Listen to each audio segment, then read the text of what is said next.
This is Kathy Chase.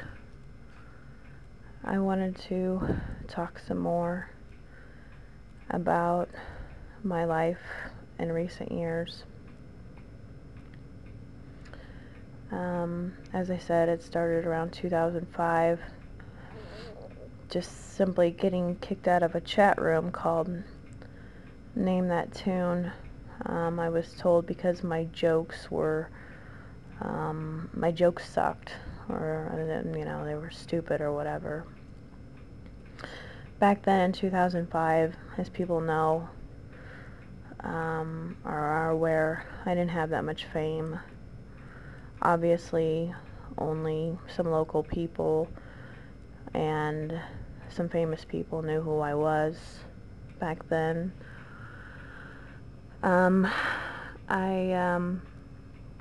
I didn't even know about them. I didn't know anything about famous people. I had been put under hypnosis, obviously, for many years. Sources would be psychologists, I presume. I had been to when I was a teenager for depression.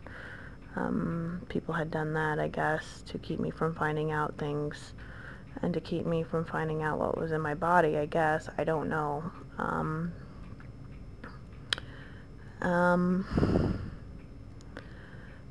From 2005, I went to the police telling them I was scared of the people from the chat room because I felt threatened. And, I didn't know where they were coming from. I didn't even know who they were. But, and that's where it started. That was also right after we had moved into the house on Truchard Road. And, went through a series of things. The abuses started out small, verbal,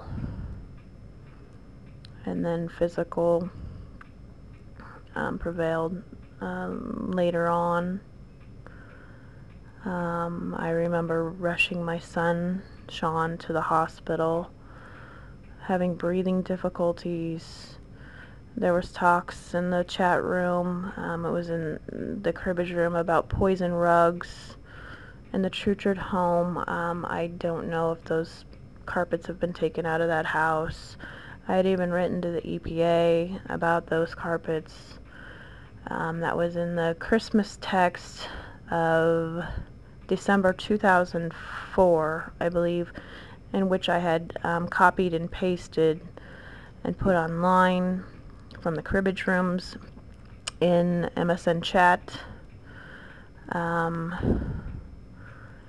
And then June 2005 was finally when I got offline and stopped talking altogether, pretty much, to those people. There were a couple people about three or probably 4 years ago, I would say. There might have been one person I talked to from there, but I still not even really sure who that person was. Under the Disturbed Lestat name or whatever, went by the name Nate.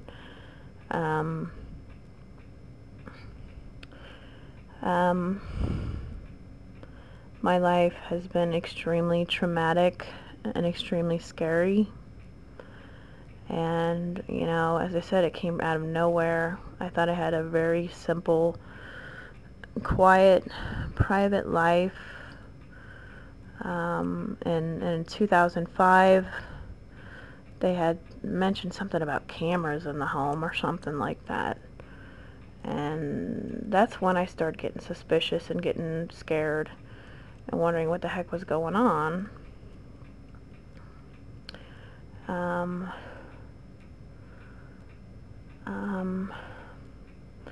When I got kicked offline, I was having concentration problems really bad. So I went to see the guy at a hypnotic change. I had been warned by somebody not to go see that person, but it was obvious that was who I was probably hypnotized to go see. I spent one session there, and and it did nothing for me. It changed nothing. It was about 4 years ago when I talked to a private investigator from Iowa. I think it was the guy from Iowa. I can't think of his name right offhand, but it was him that said something in which my father said the same group of words, and which triggered the awakening process, is what I presume. That was would have been about a little over 4 years ago, I guess it would have been. And very traumatic at first, waking up. I did have a panic attack one time. I did have some anxiety in the beginning of waking up, because everybody was acting strange and weird, and then, as I said, you know, the abuses didn't really start. The more I would figure out, the more the abuses came on, and it gradually escalated to the point I'm at now, where there's been people have watched. If you've been watching the whole scenario over the past 3-4 years, you know, it's just escalated, and there's been one manipulation after another to try to cover up previous things, my husband's relationships and so forth, because that's what caused all the problems.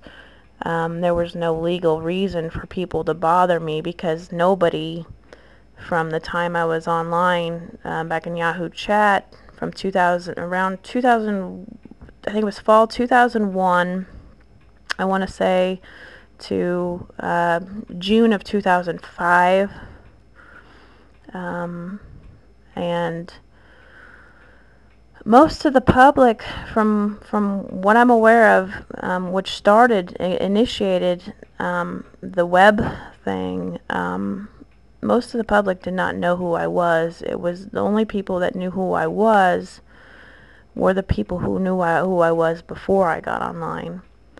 And those were the people who were focusing on paying attention to me, because logically nobody else would have paid any attention to me, you know, unless they knew who I was all along.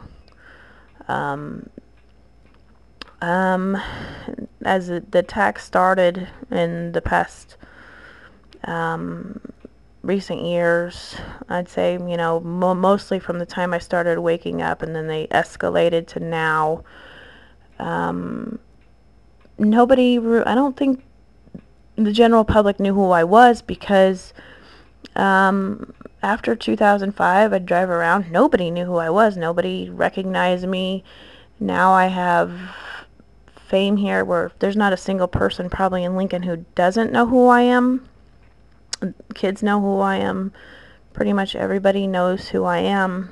And I didn't have the fame. People didn't pay attention to me like they wanted to claim, which initiated some sort of illegal argument to begin with, because this argument was supposed to have been based upon some sort of argument with me being on the web. Well, I didn't see any obvious reasons as to me not being able to be on the web. I thought I was just like everybody else, you know.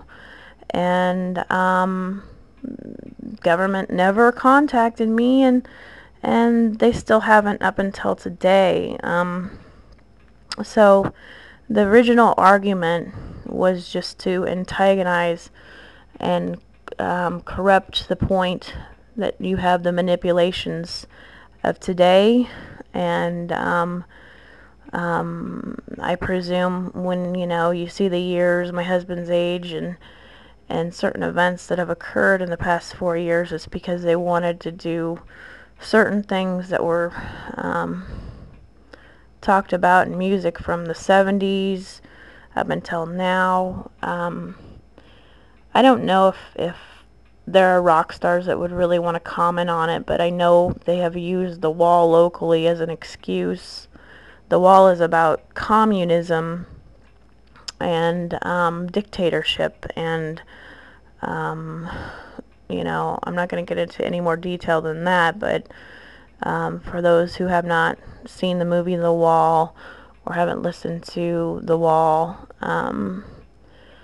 that's what the excuse has been recently that I know of. They want to play this door game with me, which, has no relevance whatsoever. I don't want to be involved. I don't even want to go near these people. They're insane. The way they've treated me, I doing everything I can to stay away from them. They have been barbaric with the way they've treated me. I spent my pregnancy with Autumn terrorized. And yeah, barbaric's a pretty good word for how I've been treated. And this is not, I'm supposed to be living in America, the freest country in the nation, or in the world, and the most diplomatic country in the world, the most democratic country in the world, and I'm surrounded by people who want to dictate my life and control me illegally and manipulate paperwork and forge things to try to do so, which they can't. They cannot own my life. As I said, there's evidences out there, music and movies, but, I can't necessarily use them unless, as a whole, musicians as a group or people in the industry want to come forward and talk about it. But there's a lot of evidence out there about my life, about me being like a slave to people's financial statuses, and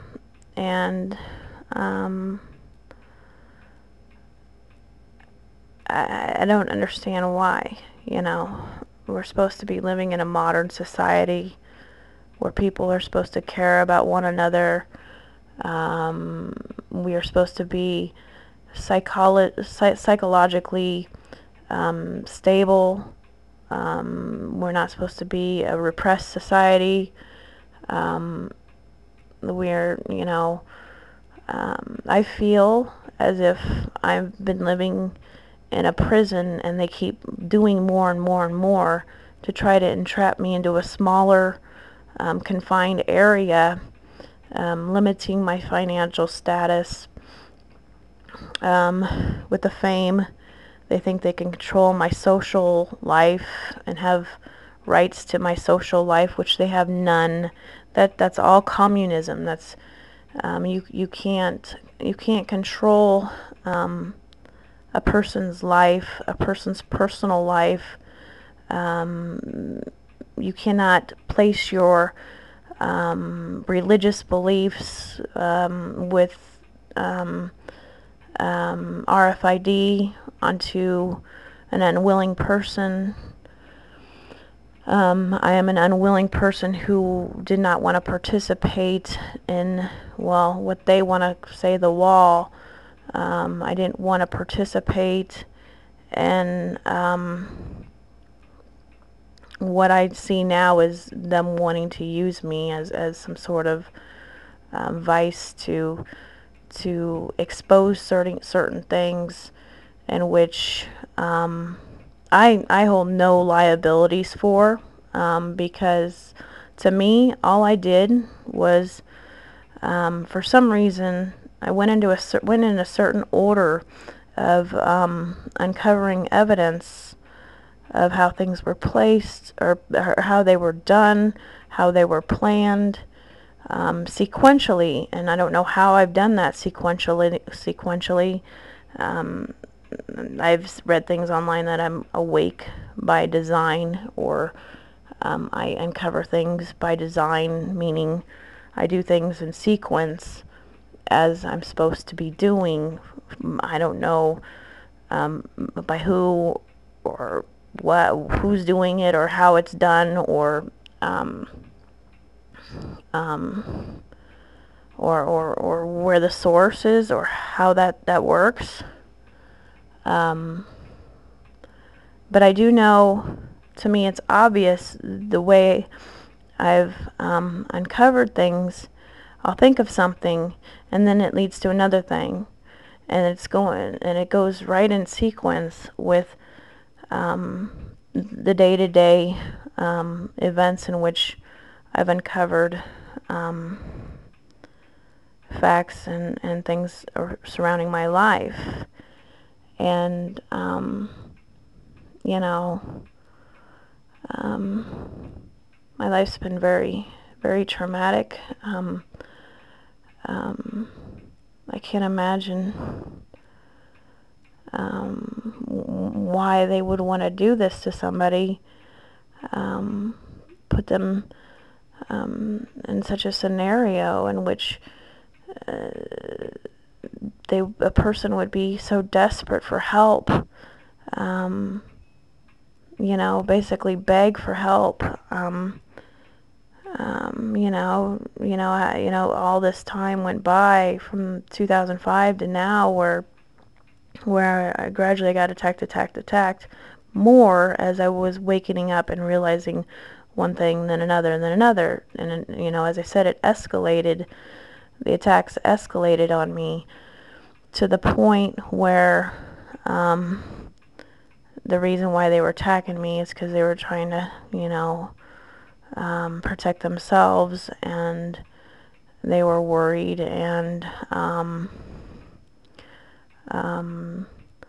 basically panicking. They were panicking when I was waking up, and then they'd abuse me for it. And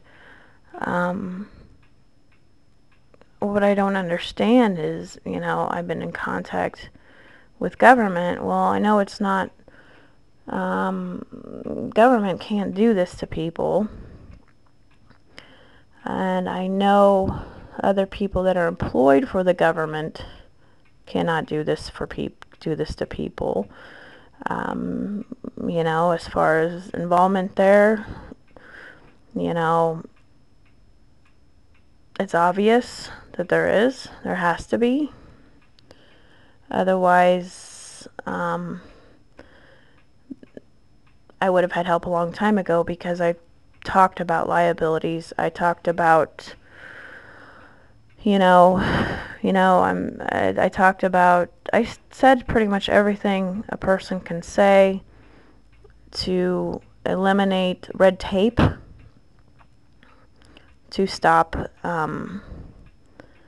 the progress of things from getting worse and worse and worse. I've been trying to do preventatives all along in this process, by contacting people and writing for help, and just asking, what do I do? And now I'm to the point where, I'm terrified. There's so much money around me. It's astronomical amounts of money, and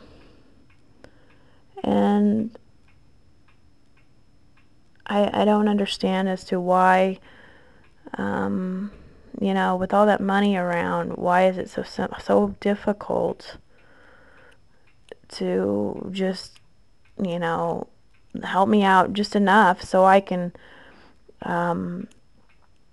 move on with my life in a quiet, normal manner and raise my kids. There was no reason to just suddenly attack me in my life without, preventatives or people putting thought into me waking up and attacking me made the situation worse, because it brought me the fame. It gradually brought me more and more fame because I'm here, I'm asking for help. Had I had somebody talk me through a little bit of it, or they would have gotten me to the hospital before my fear had reached the point it is now, a lot could have been prevented, and I don't know why that wasn't done.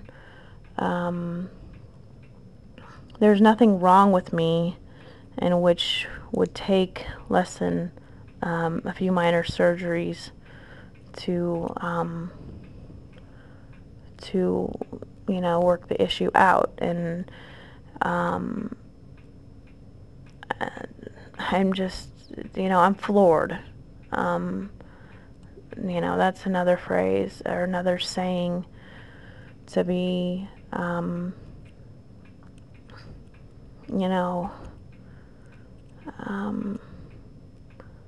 go through these stages where it's kind of a psychological shock because it's traumatic, and as a result, I have post-traumatic stress disorder. I'm afraid of these people. I'm so afraid of the people I used to know, and them wanting to hurt me and looking for ways to hurt me, because that seems to be what they're obsessed with doing. And the only thing I want to do is get away from them. Can't stand my in-laws. They scare they scare the heck out of me. They're my father-in-law. He scares me like you would not believe. The evidences I've uncovered of the family pictures and the cards to me where he's got a little slash above my E on my name, which is like a French, the French wording or whatever. They put the little slash up there, and I'm terrified of him. I know the things that, with my foot, and my grandfather's name Wilbur, and there was something there with Richard Chase, but I don't really know what. I do know that I took progesterone with Sean, and I do think that they put some type of pig hormones in that progesterone. He has grown up to, his looks have changed, but you could tell from his baby pictures that they had put something in there. He was the only child. Sean was the only child I took progesterone with.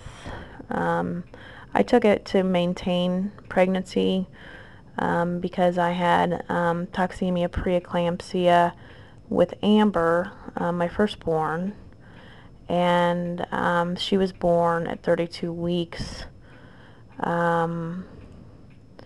And that's, that's just how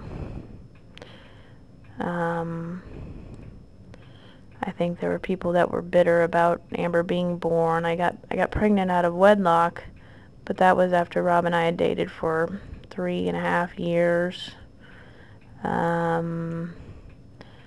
I met Rob mid-April of 1990, and Amber was born towards the end of April of 1994.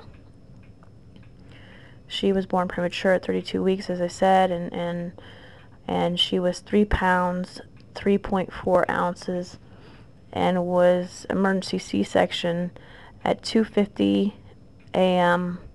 At Lincoln General Hospital before they changed the name. Sean was also born at that hospital, but that was, I think, after they changed the name to Brian West. He was born 9 pounds, 1.5 ounces. December 17th, around 12:15 p.m. Scheduled C-section, and oddly enough, Autumn, my last born one, Autumn Corinne Chase, 9/10 of 2009. I can't remember her specific birth weight. You know, it's been traumatic in recent years. I think it was 6 pounds, 7 ounces, but I'm not totally sure. She was a scheduled C-section on as I said, September 10th, 2009. During that pregnancy, I believe I contracted pneumonia from a tainted lipstick. My lips burned. I got sick, and by the next morning I was at St. Elizabeth's Hospital. I almost lost her. I bled quite a bit. That was when they said that they were having problems putting in IVs. That would have been in April, around April 15th, right around mid-April of 2009. I was hospitalized prior to her being born, Autumn being born, with pneumonia. As I said, I don't know if you can consider pneumonia biological warfare, because it can come from probably a petri dish in a lab somewhere.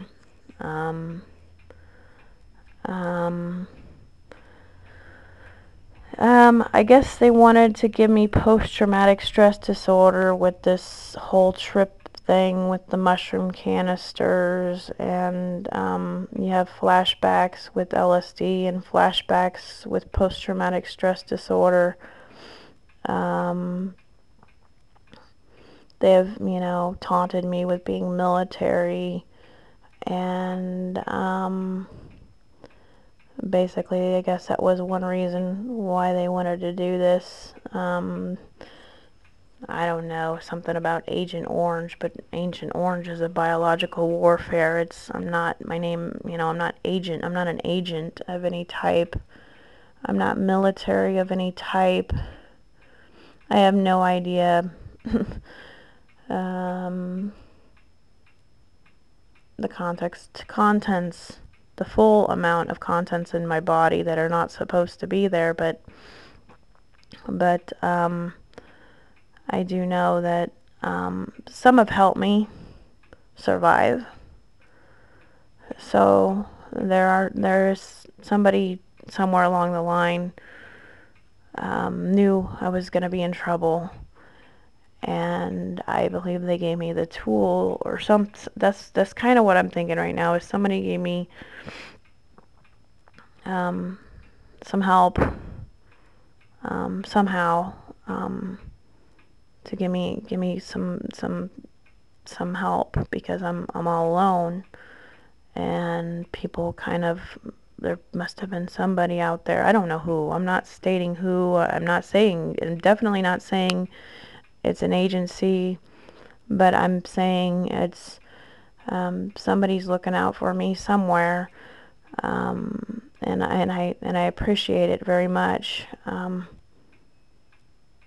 You don't know how thankful I am for the help that I've had.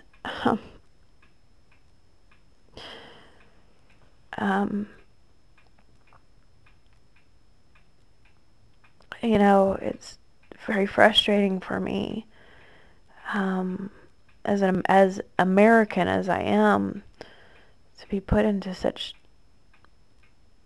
strange, awkward, and foreign circumstances, going about my life, just being a stay-at-home mom, and not knowing that there was anything wrong, or that I thought my life was normal, and I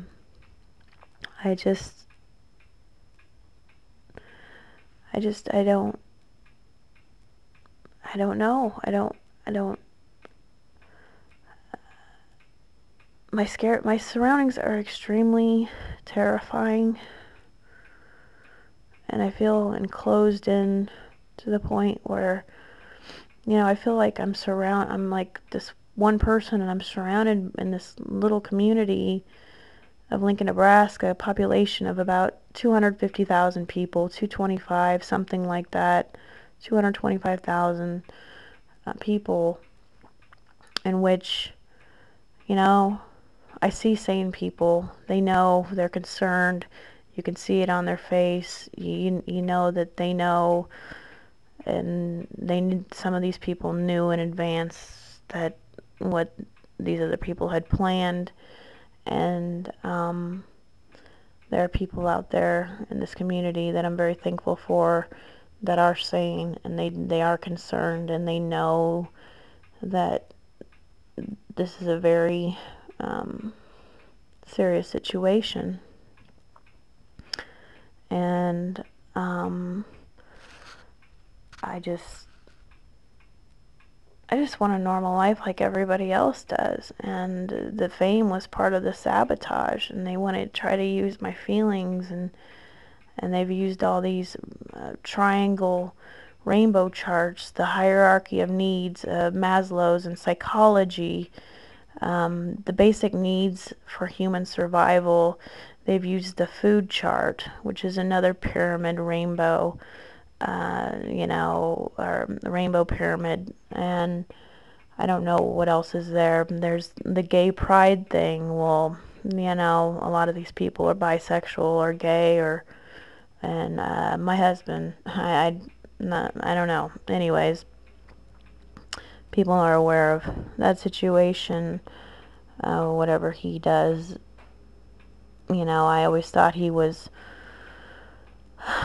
for most of our marriage, I had always thought he was faithful to me. And then, I don't know, I thought he was somebody different, and I was misled to believe that he was somebody totally different than I knew. And his family were totally opposite than what I ever thought. I thought they were old-fashioned and, very, very old-fashioned, and didn't believe in hurting people or violence or looking for, I don't know. I just always saw them as totally different myself, with their whole thing. And then I knew many people, the people from high school. Some of them I knew for 20 years, and they're a stranger. They're just completely not who I thought they were. They're just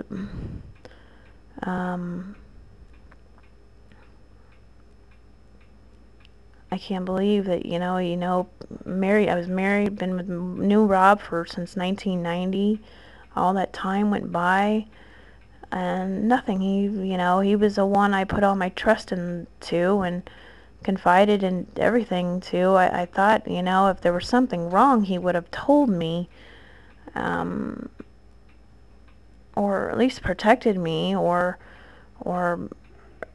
something. It's just a tragedy. My life's been made into a tragedy, I guess, because women wanted to be with him, and the Lincoln public are well aware of that. They've tried to cover that up. The backwards was really for him, of course, obviously. And so